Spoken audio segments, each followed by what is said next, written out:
মা বসে নম করো। তাহলে পেছনে পেছনে পেছনে গিয়ে নম করো, একটু পেছনে যাও। হ্যাঁ এবার বসে নম করো। হ্যাঁ ওখানে করো, ওখানে কিচ্ছু হবে না। বলো ঠাকুর ভালো রেখো সবাইকে।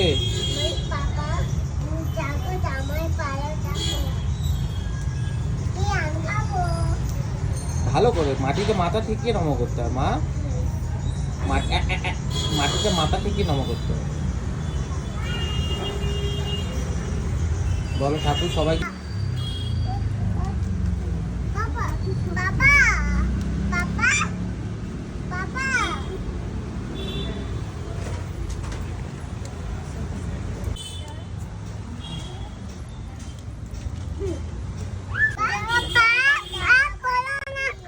ঠাকুর পুজো দিয়ে নি, তারপরে আগে ঠাকুরটা পুজো দে। তুই আগে নম কর গিয়ে, ঠাকুরকে নম কর, ধূপ ধরা আগে।